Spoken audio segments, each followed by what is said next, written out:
welcome back to my channel. Welcome to all my subscribers and my new ones. It's always a pleasure to have you. So from the title, it's all about protein, moisture, when to use them, how to identify when we need to use each one in our hair and things like that. Someone emailed me this question and I thought it would just be wise to share it with my viewing audience and let you guys know about it. So without further ado, let's just get started. So we're going to start off with protein. Protein is responsible for the reconstruction of tissue cells, which means it's responsible for all your hair, skin, and nail cells. It's 80 to 85% of the hair is actually made up of a protein called keratin, which is responsible for the hair being strong and tough and its resilience. So if you don't have much keratin in the hair is definitely going to be broken down. So keratin is the protein that actually gives the strand its strength and structure. And without adequate protein in the hair itself is going to become brittle, dull, limp. It's going to look really tired and weak. It's also going to have an appearance almost looking kind of like clammy or sort of like a sticky form. And the lack of protein in the hair can also result in hair loss and also the growth of weak and brittle strands. So moisture is formulated to smoothen the hair cuticle to achieve a soft texture. Now, it also builds a barrier around the hair fiber. If the hair is dry, brittle, lacking any type of flexibility, this definitely means that you have to incorporate moisture into your hair care regimen. So now let's just kind of break this down a little bit. Now, if you take one of your hair strand and you tug on it, and without any type of effort, the strand just breaks in half, it definitely means that your hair is dry and you need to incorporate moisture into your regimen. Now, if you take another strand of your hair and you tug on it, it stretches out and then it snaps, but you still did get that little tension and then it snaps, which means the hair itself has a little bit too much moisture, so protein has to be added to your hair. Now, with a normal hair, if you tug on it, you will get that nice elasticity in the bounce of the hair without any breaking. So this actually leads up to hair having a protein overload and moisture overload. When you incorporate too much protein in your hair, that can, automatically make your hair really dry. Because when using protein, you always have to follow it with moisture. So in this case, your hair is extremely dry, you can have protein overload. Now it comes the same way if you have moisture overload. Moisture overload means that there is just too much moisture in the hair. You need to incorporate protein somewhere along the line because you need to have that balance. Hair needs balance. It needs to have an adequate amount of moisture and an adequate amount of protein in the hair. At some point along our hair care journey or healthy hair care regimen, we probably encountered either one of these situations going on with our hair, and sometimes we can mistake it for something else. And this is where we go out and start purchasing products that's going to help us to help with the situation. But then again, we can just be adding fuel to the fire and making the whole thing worse, because if you really don't get to the source of what's causing the problem, you can be treating something and just making it a whole lot worse. And with worse, it means going out there and buying products that's just not doing anything for your hair whatsoever.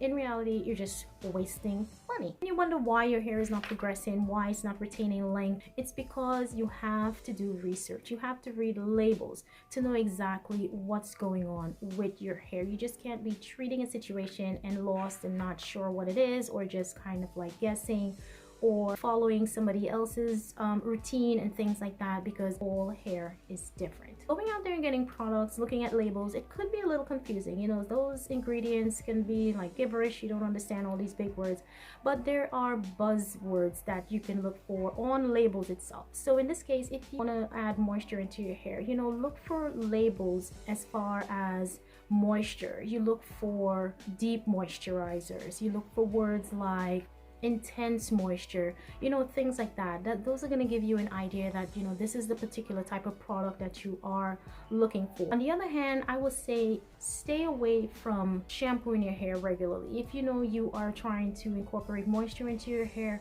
don't be shampooing your hair on a regular basis. And I say that from my own experience, because I only shampoo my hair once a month and I deep condition for the rest of the month, because I really like deep conditioning. That's because it adds a lot of moisture into your hair.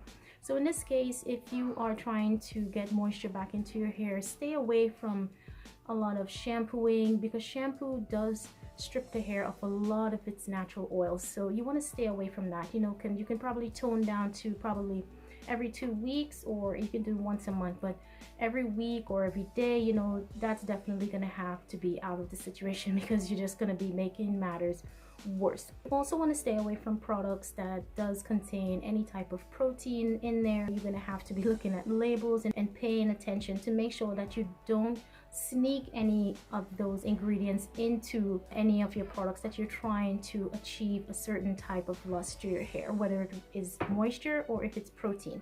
Now, if you're looking to add protein into your hair, again, labels can be a little confusing, but again, there are buzzwords that you can look at the labels and, you know, kind of identify what you're actually looking for. So as far as protein, you look for labels that say protein. Yes, you look for keratin, words like reconstructing, rebuilding, strengthening, and things like that.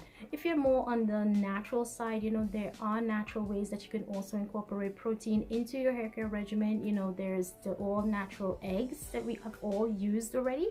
Eggs, you have mayo and mayonnaise, and also Greek yogurt, which is a great one, which I never tried, but I heard that it's really great as well if you want to add a little protein into your hair. And also you have to pay attention to how often you do these things, because, you know, if you're trying to add protein into your hair, it doesn't mean that you're going to be doing a protein treatment like every day or once a week or things like that. You always have to follow up and balance it out. Same goes with moisture as well.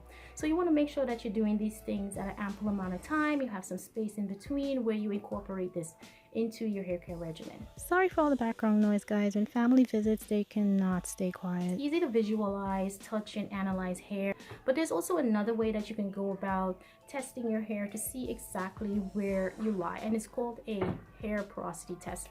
Now, a hair porosity test, I know you all have heard about this. It's really great. Something that everyone should actually do before jumping into a hair care regimen or a hair care journey, because this will allow you to understand and know exactly where your hair lies and the type of products that you should be looking for off the shelves to purchase to apply into your hair.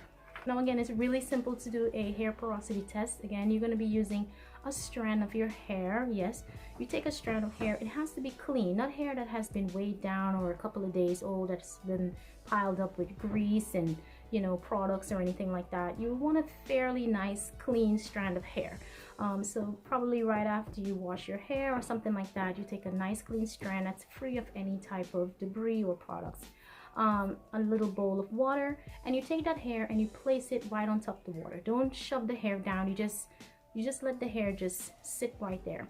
Now, if this strand sinks to the bottom of that water, which means hair cuticles are really open, it's taking all of that moisture in. A little clarity, the strands tend to take in a lot of moisture, but it's very hard to actually retain that moisture.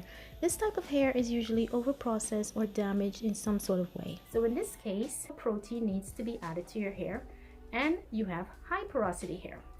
Now, if that hair sits at the top of the water, it doesn't sink or do anything like that. It just hovers right there, which means your cuticles are really tight, they're closed.